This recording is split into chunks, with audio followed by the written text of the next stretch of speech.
how way, ay, ay, ay, ay. How we up, how we up, ay, ay, ay, ay, ay, ay, ay, ay. How way, ay, ay, ay, ay, how way, ay, ay, ay, ay. Hi, everyone. Welcome to The Bridge. I'm your host, Kira Young, and you've reached me at Revolution Radio at freedomslips.com. Joining us are Real Liberty Media and People's Internet Radio. So welcome, everybody, and thanks for listening. Wherever you're listening from, please support the station. This is listener-supported radio, and we depend on you to support us and let us know that you're listening, and we appreciate that you are listening. Today, we had a successful action in downtown Winchester. Me and my mates that are our Earth Allies, which is a chapter of the Blue Ridge Environmental Defense League, went down and we educated the public about fracking and about pipelines and why we need to be concerned and why we need to take action to stop this criminal enterprise that is using eminent domain law illegally to steal people's land and put pipelines through for export. They somehow have managed to get people to believe that this will create jobs and that we need these pipelines, but that is not factually correct. It will create no jobs, and it will only leave devastation in its path. So we've been committed to changing this, and we've been committed to organizing at the grassroots level so that we can pressure our local politicians to ban fracking in our area. So today we got some signatures to help out with that. And I'm going to introduce you to the two powerful ladies that make up Earth Allies with me. Since I got back from Standing Rock, I joined this group. My first lovely guest, her name is Tess Vogel, and she goes by Lady Tess. Welcome to The Bridge.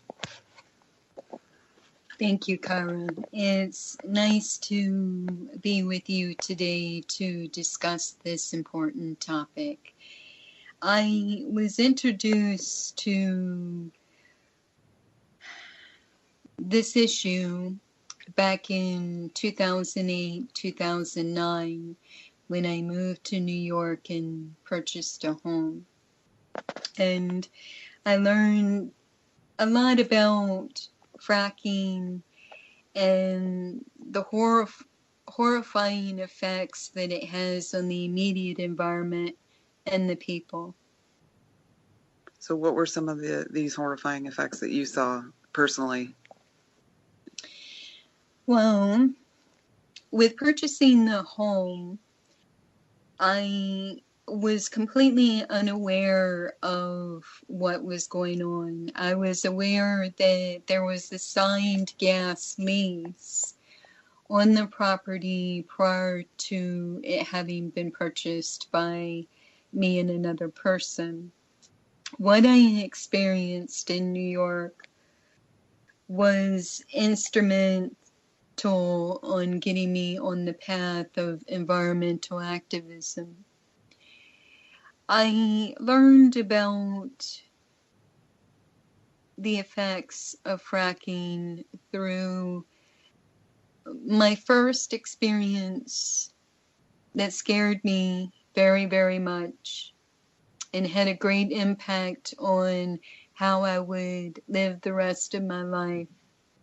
Was I had placed a tea candle on the tub spout of my bath, and I was drawing my bath, and I went to light the candle, and the candle, the water, the tub spout was one ball of fire. Oh, God. This greatly affected me. I cannot even begin to explain how scary it was. But having gone through this experience, out with the initial being so overwhelmed, which I was very, very overwhelmed. It was the most horrifying thing that had ever happened to me that really caused me to really look at the world around me in a different way. I connected with several people who lived in the area. I lived in Springville, New York. I did not know that it was a highly fracked area until local friends who was having problems as well with their drinking water. The fracking caused contamination in our wells. I know it did with me because I couldn't drink the water. I couldn't use the water to give to my pets. And I was told by friends that I really shouldn't be bathing in it or doing my clothes. Until you experience living in a place where you cannot drink your own water, and you fear doing the basic chores like washing your clothes, and the really god-awful feeling you get when you think that you might actually have to give your pets that water, knowing that there's an issue with it. I came into contact with several neighbors who became friends, and I was driven around the community, and to see that many wells in one area was life-changing for me. Now, New York wasn't my native home, but I loved that area. I loved the Cattaraugus Creek and the beautiful mountains.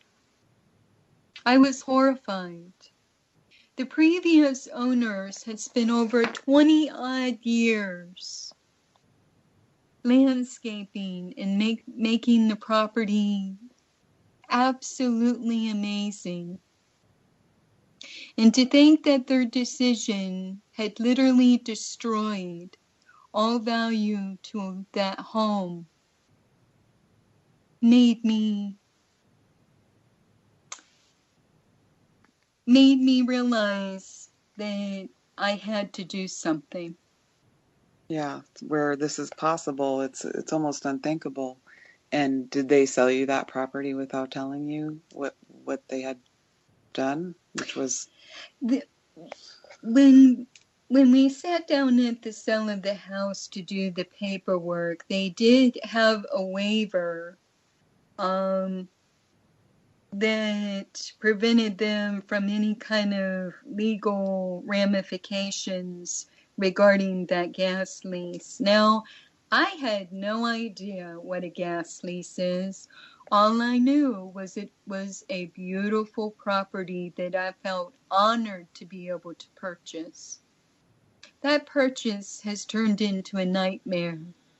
And I fear that somebody is, when that house gets passed on, which it still has my name on it, but my particular circumstance has me back in Virginia, my home, where I belong. I fear for future residents of that home, because I learned that homes that have a methane problem, there's a chance that those homes could actually blow up. Mm-hmm. Not only that, but with the water being contaminated, which there is no formal testing for the fracking fluid that is used in the fracking process, which is also a greatly concern. I do know several neighbors, one of which who was diagnosed with cancer, although I do imagine that they've already signed away their right to say anything since it's in litigation. But the truth is, I got away. I signed nothing, and there is no way that I would keep my mouth shut knowing what's going on. Now, I'm back home in Virginia. I am going to do whatever I need to do to educate the public on how detrimental the effects of fracking can be on the environment. That is my main purpose, I think. I love Virginia. Virginia is for lovers. It's not for fracking. It's not for pipelines. It's not. Virginia is very sacred to me. It's not just my home. It's all sacred land, all of it. And once these wells are poisoned and contaminated, there's no going back. So there's no way to clean those wells up. That's it. You're done. And so that's pretty devastating for anybody. And I think one of the things that I learned today with working with people and canvassing like we were is that there's this I don't want to know sort of vibe out there. There's a lot of people that do know and that were very supportive of us, and we got a lot of signatures on our local ban fracking petition. But for the most part, people just don't want to know. It doesn't affect me, so therefore it doesn't matter type of an attitude that's out there. So do you think we changed anybody's minds today, or do you think we just walked into some like minds? Or I think any kind of action that brings to the forefront what's going on in the community is worthwhile. It starts with a few and then it grows. With any kind of action, I believe that if other people see that there's even just a few standing up and saying, hey, no fracking way, no pipeline today, we care, we can make a difference. Mm-hmm. It doesn't matter how big an industry is. What matters is that the people unify and understand that they can get fracking banned. If you take New York, for instance, Governor Cuomo, who is my hero, banned it. Why did he ban it? Because enough people stood up and said, no fracking way.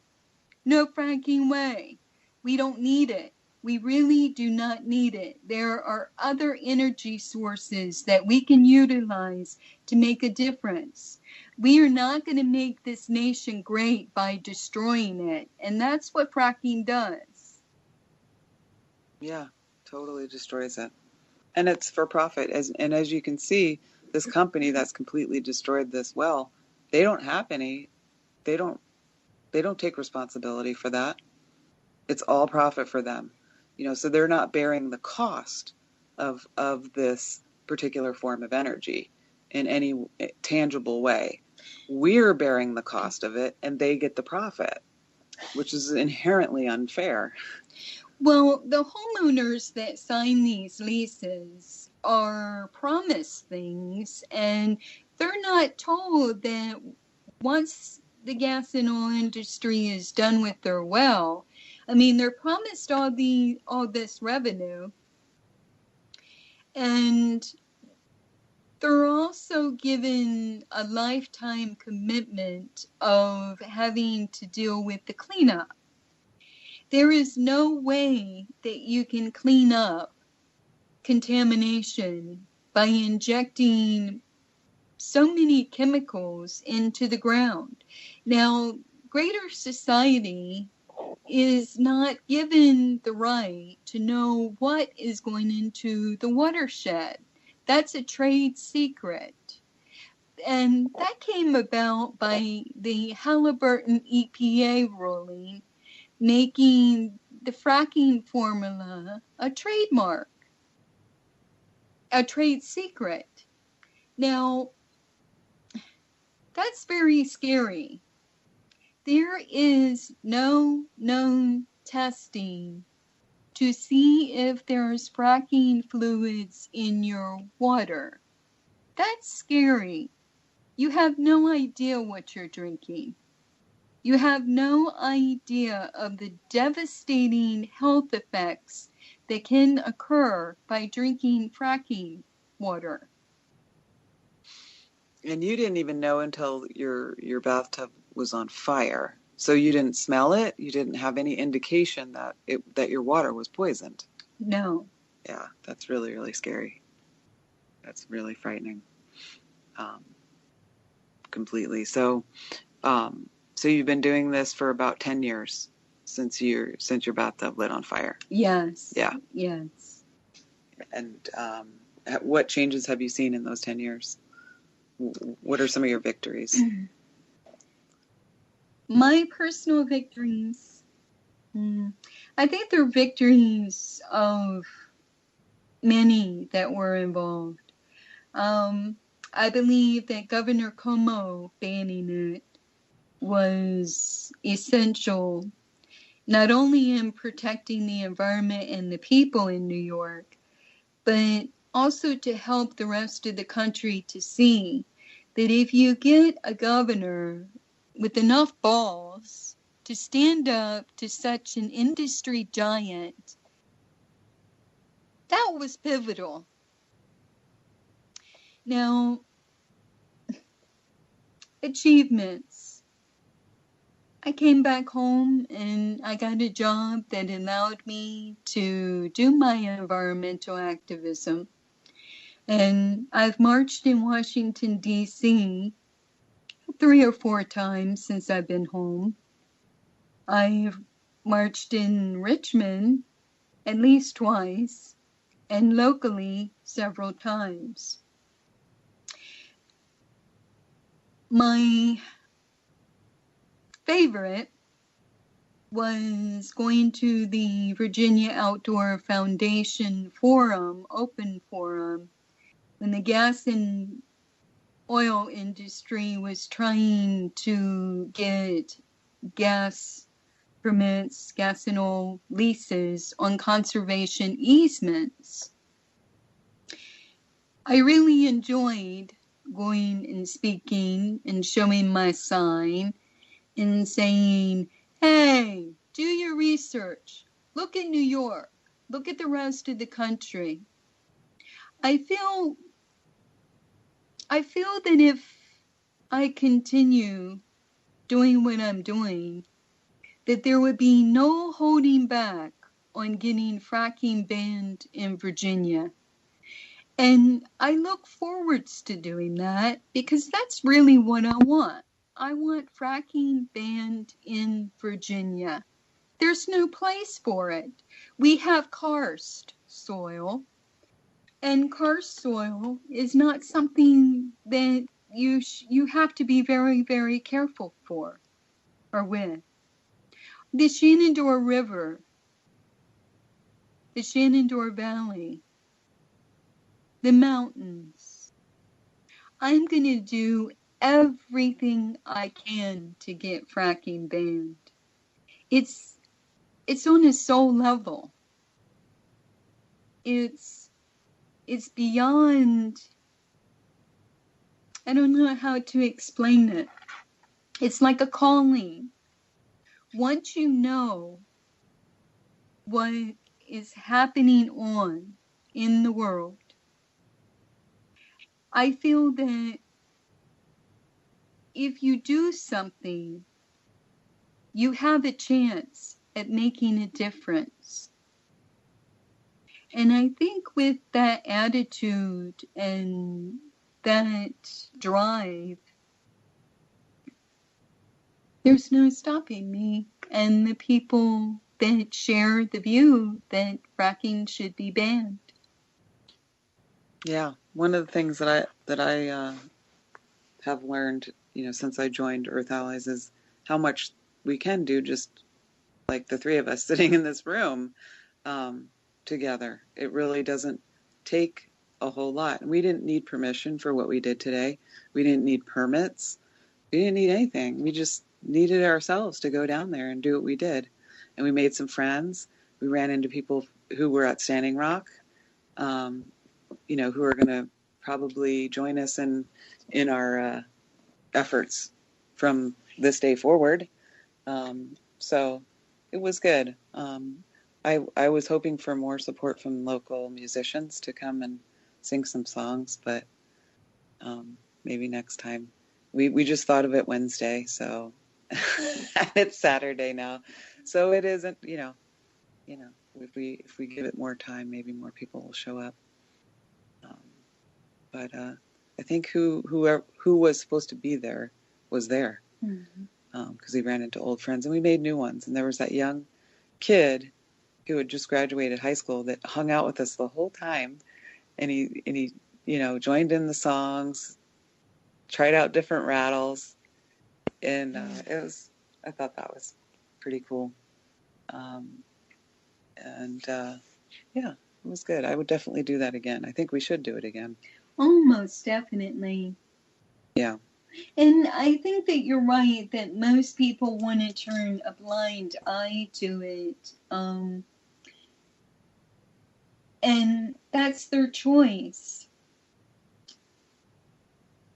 We're only going to, I believe that humanity is only going to be given so much time to make choices to actually preserve this earth.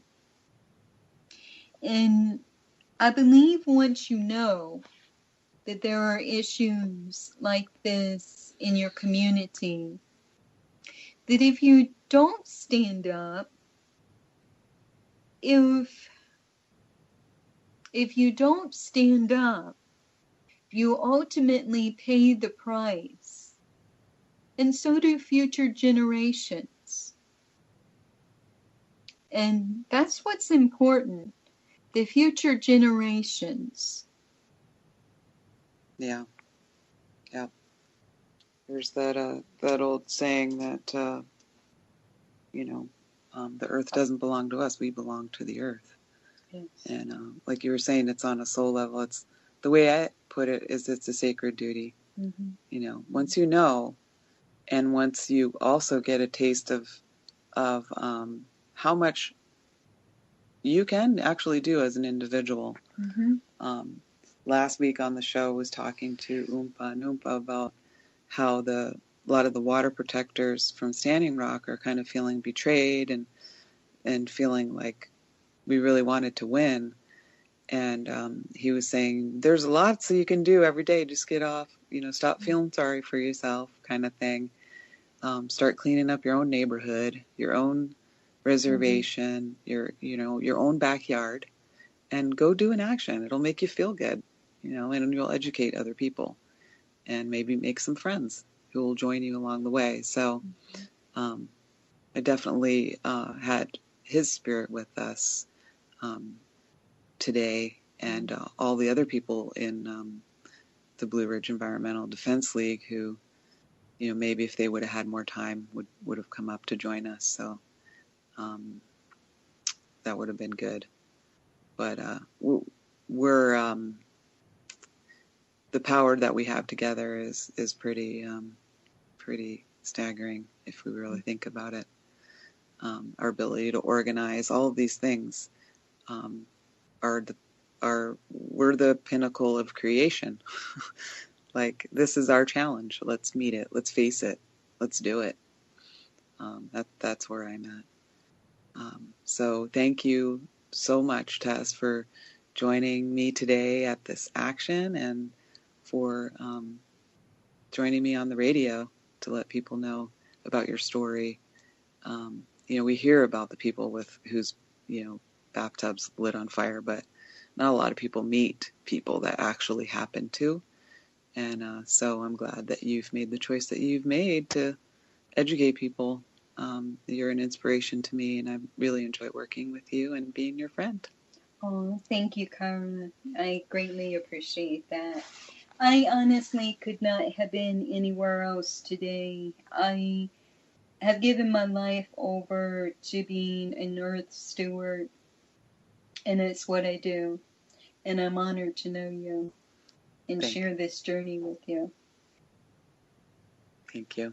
So I'm gonna, for the next half hour, I'm gonna talk to Maya, who's Miss Maya. I do want to. I wrote a song. Oh. And I'm not going to sing it, but I'm going to read it. Okay. Oh, I was born into a world of slavery. Every day I have to pay to go to work to live. All I do is pay, pay, pay. I want freedom. I want freedom. Freedom from fossil fuels. Oh, how I pray. Free me in the world. Please save us today. Please, Creator, I give thanks. Free us. Let the technology come forth. Every vehicle, every home. I pray. Amen. Thank you. Okay, and we'll see you next time at the next meeting and the next action. Thank you, Cara, for doing what you do. Thank you. So my next guest is Maya White-Sparks. Welcome to the bridge, Maya. Oh, thank you for having me. How long have you been doing this environmental activism work? Since the turn of the century, around the year 2000, when they were cleaning up a Superfund site in front of Royal Virginia, and it was just about in my backyard, up the hill from me. And they allowed the community to be what they called stakeholders in the project.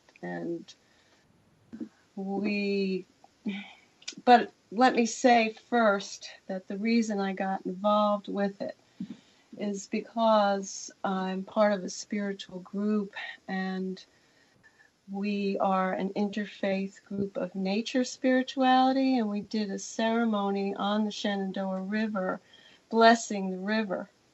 And as very often happens when, in my experience, when one does a ceremony, a blessing, a spell, it works on me, the person who's doing it. And so right after I bless the river, I find out that there's this Superfund site being cleaned up on the river.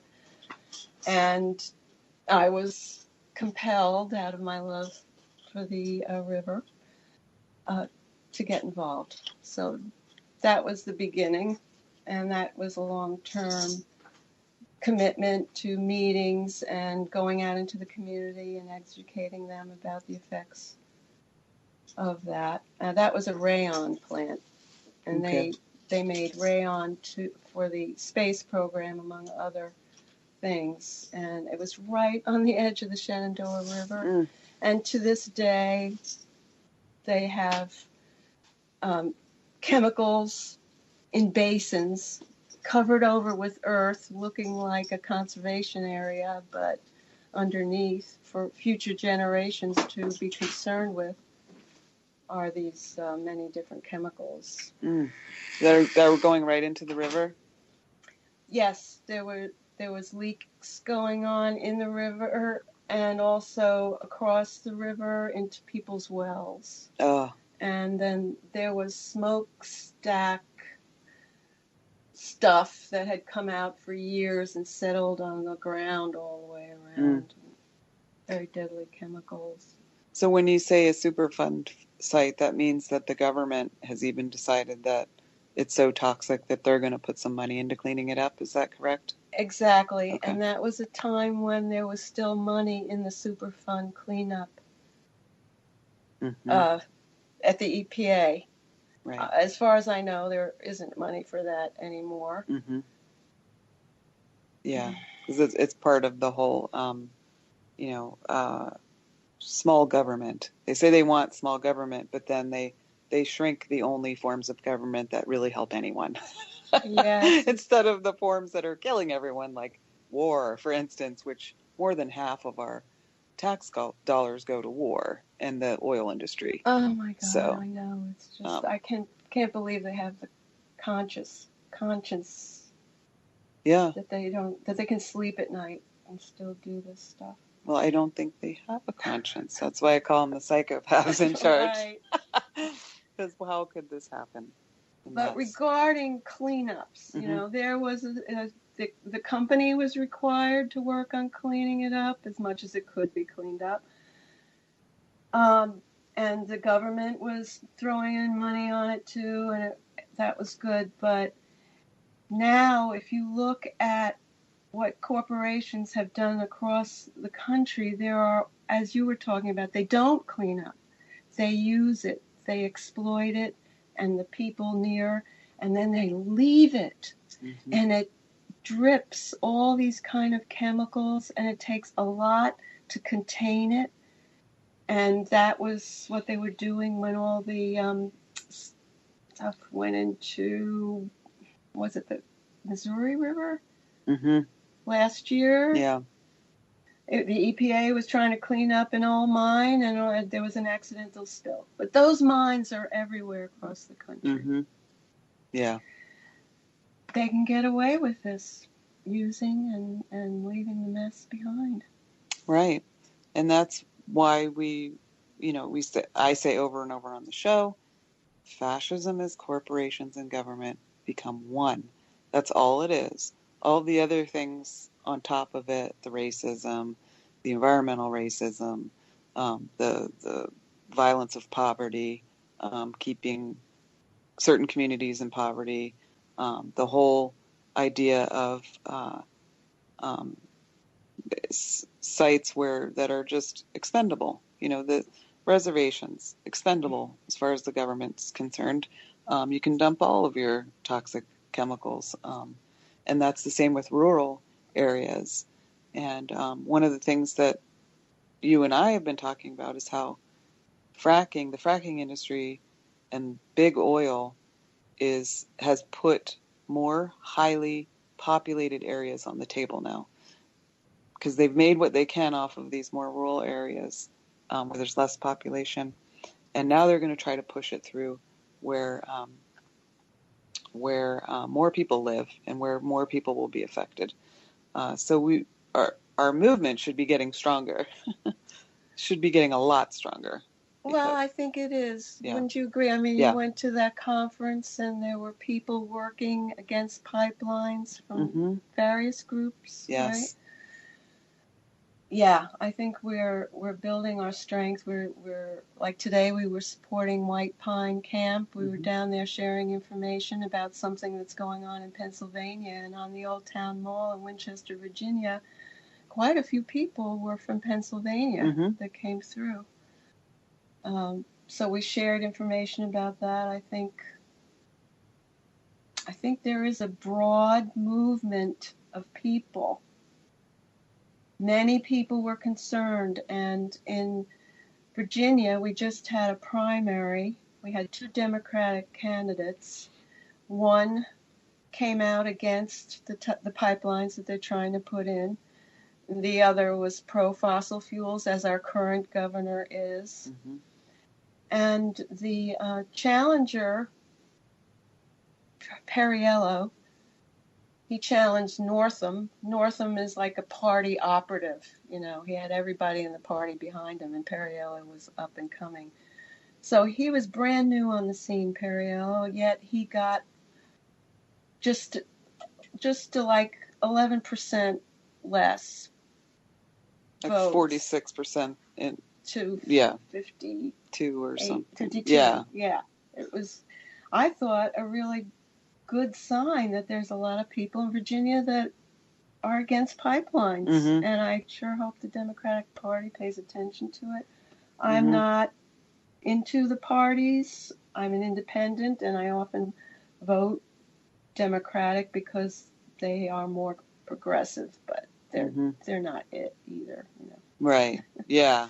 And they definitely, when you look at politics in America, just everything is swung so far to the right that even the left is pretty much in the right. Like, it's just so far because of fascism, because of this, overwhelming belief that we need industry to make the economy go. And, it's like the industry feeds itself, and it feeds a handful of elite psychopaths. It's not feeding us, so, and what we say at, in the Blue Ridge Environmental Defense League is really, it's not a Democratic and Republican issue. It's not a conservative versus liberal issue at all, because nobody wants to be poisoned.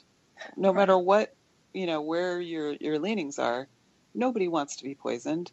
I think there are some people that don't mind if their neighbors are poisoned, as long as they're not okay. I think there's a certain level of that. If it's not my problem, it's not a problem.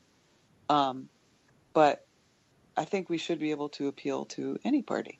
The conservatives, don't they want to go fishing and hunting All right. In fresh, clean water? Where don't they want the deer that they hunt to have drank clean water before they eat it? Don't they want to fish in nice, beautiful streams? I know I do. Yeah, there are a lot of environmental organizations that are working on their individual issues, like Trout Unlimited, for example. They want their fisher people to have clean waters. But as we've spoken about in our meetings, all of these nonprofits are trying to keep their nonprofits going, and we're not connecting. Mm-hmm. So I hope that all of our listeners, are paying attention to what other environmental groups are doing, what other activists are doing, and to try to support each other. Because I think we're really huge out here, and we just have to get that message to the powers that be. Yeah, that we're here, and we're not gonna allow this criminal enterprise to steal land for profit and destroy life for profit. We'll do everything we can to prevent it. And I was really impressed going down to Roanoke. Really impressed me, because I got to see just how organized Virginia really is.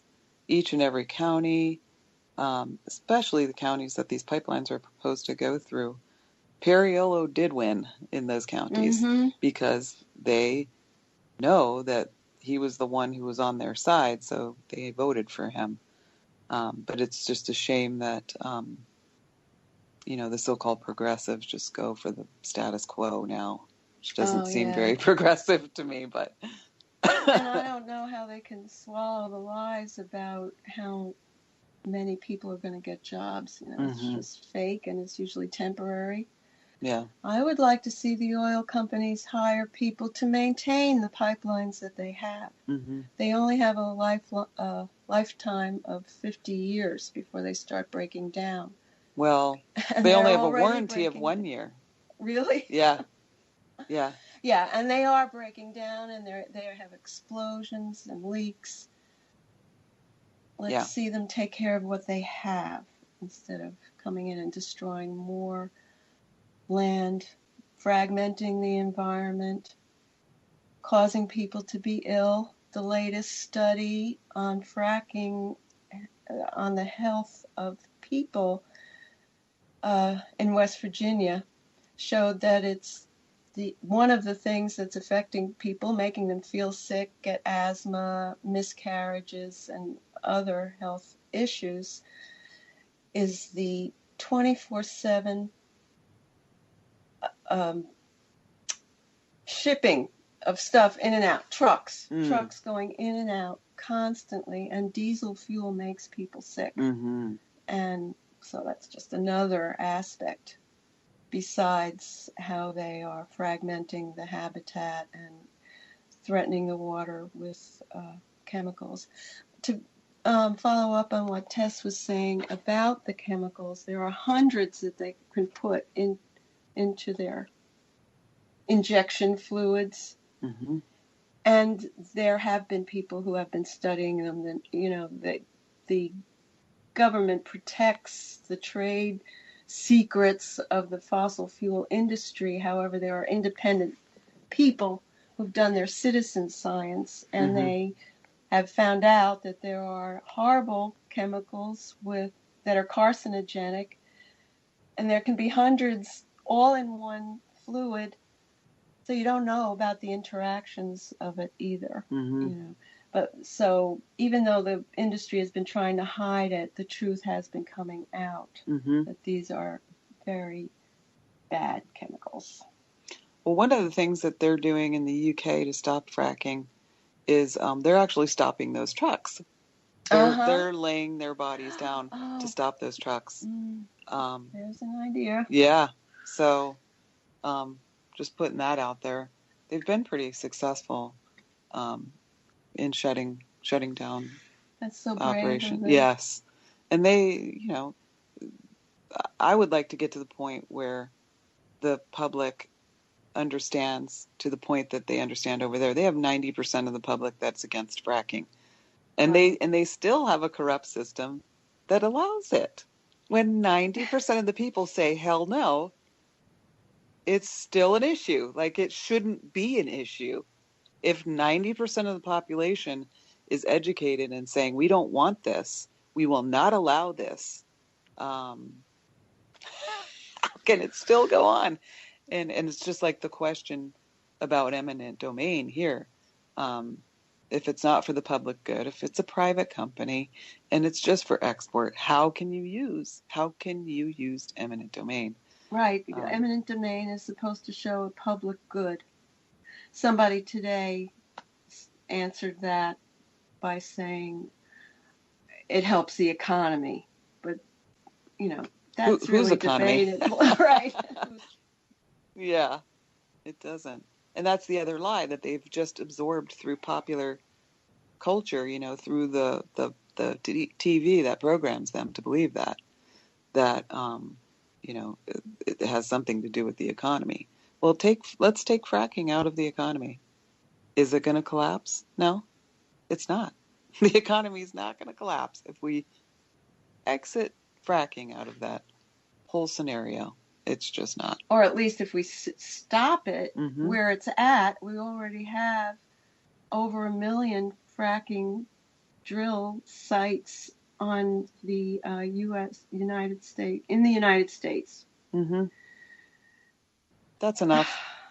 And that, it was like we were all asleep, and we woke up one morning and the whole place was fracked. And it was because back in the 1980s, the fossil fuel industry was very smart, and they got themselves exempted on the federal level from water protections. Other corporations have to follow it, but not them. Right. That's why they've been getting away with it, because they're absolved. And Halliburton, we know that Cheney is big in Halliburton. So how are they also exempt from conflicts of interest, like deciding to go to war, when that war is going to line your pockets, that kind of thing. It seems like the bigger the crime. Oh, yeah. I mean, we could just... There's so many things about United States government and the hypocrisy of what we do, that we're exporting not only fracking, we're exporting war, selling arms to the people that want to buy them. Yeah. But there is an argument to be made that we are a war-based economy. So absolutely, the military-industrial complex, as Eisenhower warned us against, is in place and doing its job. No one even questions it for a second. And now we're on the verge of cutting health care to children in the schools who get it through Medicaid, so that we can continue the war. And another thing is that people are convinced that food stamps is the problem. The amount that we spend on food stamps, which has been cut over and over and over and over and over and over for the past 10 years to where it's nothing. I mean, families of 4, I mean, they get like $200 or something a month. It's like, can your whole family eat for $200 a month? I don't think so. No way. Right. And that's not the problem. I mean, it's a pittance. It's like a small, tiny drop in a gigantic bucket compared to the half of our economy that's based on war and Right. big oil. And then there's black ops that they don't even tell you. Mm-hmm. I don't think do they tell you how much money goes into it? I know they don't tell you what Right. they're doing. No, they don't have to. They don't have to tell you what they spend in intelligence agencies. They don't have to tell you that. And,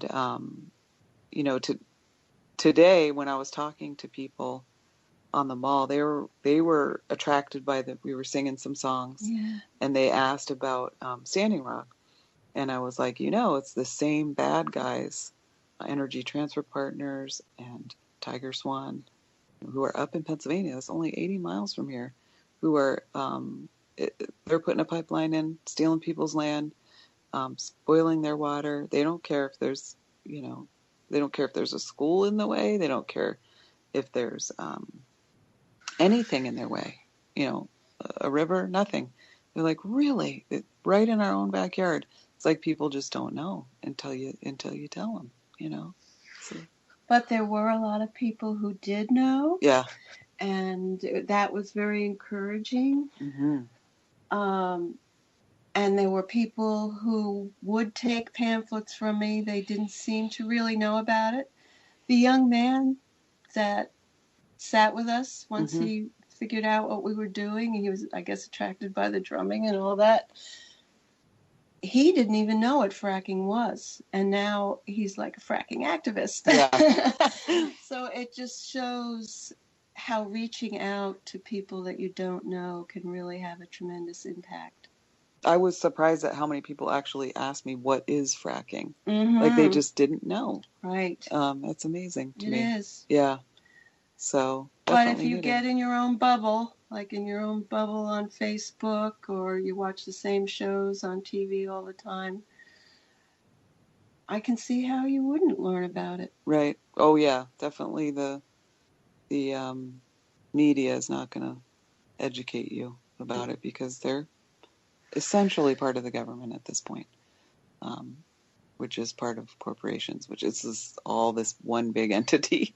Right. Yeah. And it can be very discouraging when you start to see how intensely controlled the whole thing is. Mm-hmm. And how many aspects of our life it's affecting. But we have to carry on.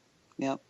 We have to stand up for what we believe in, even if it seems impossible to fight the big machine. Think of New York, they banned fracking. Think of Maryland, they banned fracking. Mm-hmm. There are victories. What are some of your... We, for our souls, it's good for our souls. Mm-hmm. What are some of the victories that you've experienced since you have been with Earth Allies? Well, nothing in regard to fossil fuels except in terms of educating people. I've gone out on the streets 3 summers in a row now in solidarity with all the pipeline protests that are going on around the country, and I've yelled on the streets that they want to put pipelines through the national forest, and we got it in the paper. Every time we get a good article in the paper, to me that's a victory. Mm-hmm. Because it's out there for people in the community to see and learn from. We've been connecting each summer, more and more new connections, building the movement. And I have to keep with it, even though I'm not getting a big success. I'm working here in Northern Virginia to keep it out of here, but we don't have a direct threat coming at us at the moment. Right. So we're trying to put a lot of support towards what Southern Virginia is fighting, the Atlantic Coast Pipeline and the Mountain Valley Pipeline. Mm-hmm. But you did get there was a tower. That they wanted to put in. Not related to fossil fuels. Right. We did have a success with keeping a cell tower. They wanted to place it in a wetlands next to a library. Mm-hmm.